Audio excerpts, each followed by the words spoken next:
ہمارے بات کہنے کا انداز ہی ایسا ہوتا ہے، اپنے کو بھی چوٹ لگ جاتی ہے۔ اچھا اگر اسلام قبول کر لیں تو ہم سب چھوڑ کے چلے جائیں۔ کہا اچھا اگر ہم اسلام قبول نہ کریں تو؟ کہا پھر اس کا مطلب آپ کو ابھی بات سمجھ میں نہیں آئی ہے، تو ہم یہاں مسجد بنائیں گے، یہاں ہمارے بازار ہوں گے، یہاں ہمارا محلہ ہوگا، محلے میں تم معاشرت دیکھنا ہماری پاکیزہ صاف ستھرا مسلمان کی معاشرت، خود پابند، گھر پابند، مسجد نمونہ، حلقہ اور سینٹر نمونہ، ہمارا گاؤں بستی۔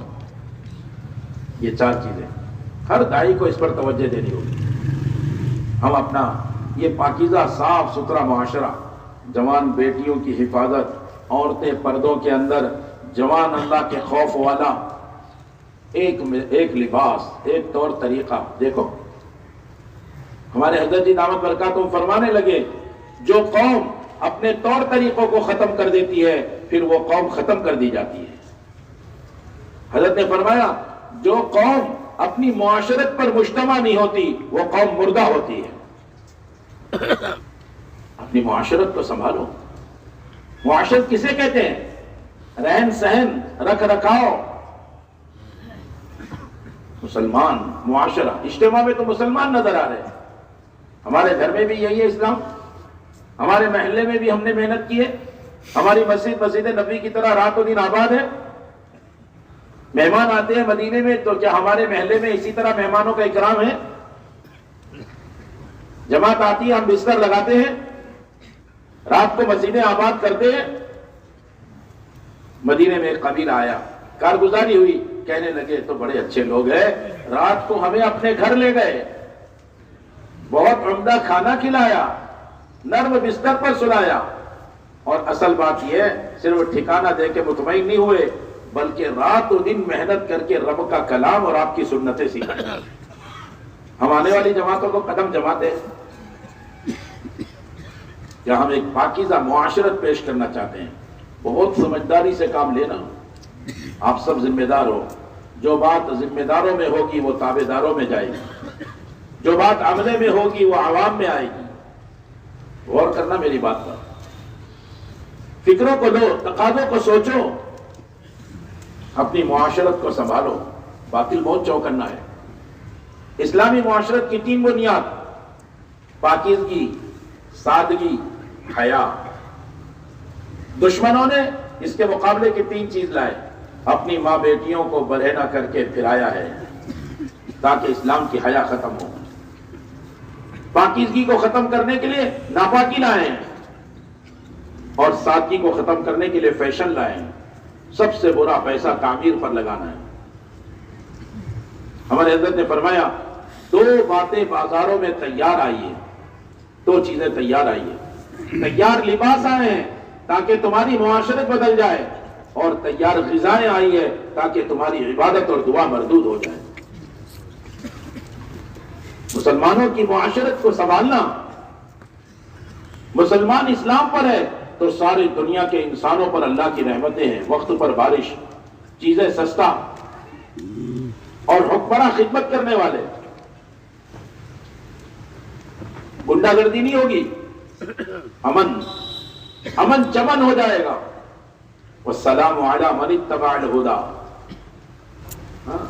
سلامتی ہدایت پر ہے۔ امن چاہتے ہیں لیکن ایمان نہیں بولتے۔ ایمان آئے گا تو امن آئے گا۔ انہوں نے کہا ہم اپنی معاشرت دکھانا چاہتے ہیں تاکہ تم سمجھو بات کو۔ لڑائی جھگڑے کی بات نہیں، لڑنے جھگڑنے تھوڑی آئے، مسلمان لڑنے آیا ہے۔ ارے مسلمان کون ہے؟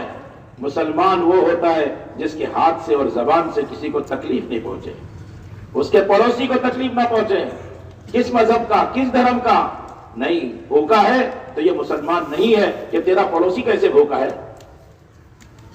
غریب، بچوں کے ایڈمیشن، بچیوں کا نکاح، مکان کی مرمت، اور مسلمان آرام سے جیے، ایسے کیسے ہو سکتا ہے؟ اللہ کے نبی صلی اللہ علیہ وسلم ایک یہودی غلام کے پاس جا رہے ہیں، کیوں؟ بیمار ہے، یہ کہا میرے دھرم کا نہیں ہے۔ بیمار کے پاس گئے. ہمارے نبی نے آنے والے مہمانوں کی خدمت خود کی ہے، اپنے ہاتھوں سے کھانا کھلا رہے. قبیلہ غفار کے لوگ آئے، عشاء کے بعد اعلان ہوا ان کو کون لے جائے گا. ایک ایک دو دو آدمی کو لے گئے. ایک صاحب تھے، ان کا نام جہجہ تھا، قبیلہ غفار کے. وہ جہجہ کو دیکھ کر شاید لوگ لے کر نہ گئے وہ ہمت کر کے، یا معلوم ہوگا کہ بہت پہلوان ہے، جہاں جاتا ہے پورا کھا جاتا ہے. اللہ کے نبی صلی اللہ علیہ وسلم نے ان کا ہاتھ پکڑا، اپنے گھر لے گئے. آپ کے پاس 7 بکریاں تھیں.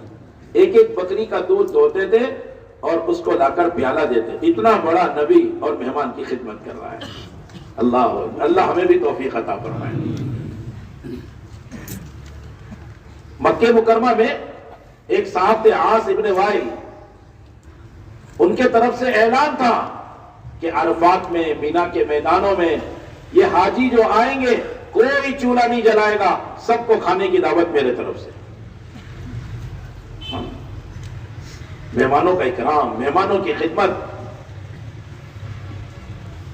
اللہ کے نبی صلی اللہ علیہ وسلم نے 7 بکریوں کا دودھ دھو کر اس کو دیا، انہوں نے کھا لیا، پی لیا.